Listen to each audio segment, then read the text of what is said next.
Marcel Berthomé, qui est le maire de Saint-Seurin-sur-l'Île. C'est près de Libourne. Un peu plus de 3000 habitants. Marcel Berthomé, bonjour. Bonjour, comment allez-vous? Ça va très très bien, mais c'est à vous que je pose la question. Alors, vous êtes un cas unique en France.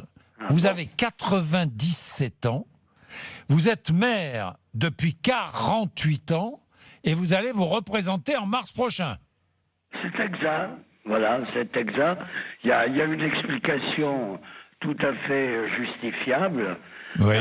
Ma vie a été faite en relevant des défis, en m'engageant dans des challenges où j'ai toujours eu l'envie d'entreprendre, de réaliser et de gagner. Voilà. Vous avez été commandant dans l'armée de l'air, vous avez combattu durant la Seconde Guerre mondiale, vous avez pris part à la guerre d'Algérie, à la guerre d'Indochine, vous avez vu passer 6 présidents devant votre prise de fonction et vous voilà toujours là, Marcel Berthomé. Toujours là. Mais pourquoi C'est une passion, je ne sais pas, une passion pour cette fonction, c'est...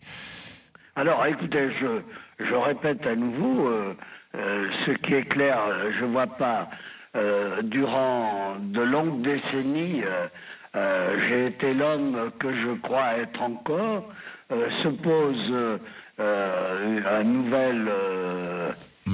nouvelles élections. Il faut dire que ce que j'ai réalisé à Saint-Seurin-sur-l'Île me paraît intéressant et je vois que les horizons qui s'ouvrent pour déjà et vers 2020, qui après les défis divers qui se télescopent en créant des solutions nouvelles, vont créer des problèmes nouveaux et il faudra apporter des solutions nouvelles.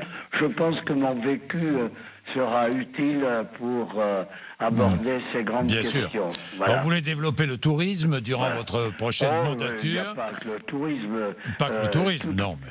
Non, parce que vous savez qu'un certain nombre de compétences qui appartenaient aux communes avant ont été transférées à des communautés de communes ou d'agglomérations. Mais la participation des maires, alors avec j'apporte un changement, vous m'en donnez l'occasion. J'entendais ces derniers temps vos émissions en faveur de vous redoriez le blason des maires. Ce qu'il faut savoir, c'est que ce pouvoir qu'on leur donnait n'est rien s'il n'y a pas la puissance d'agir à côté.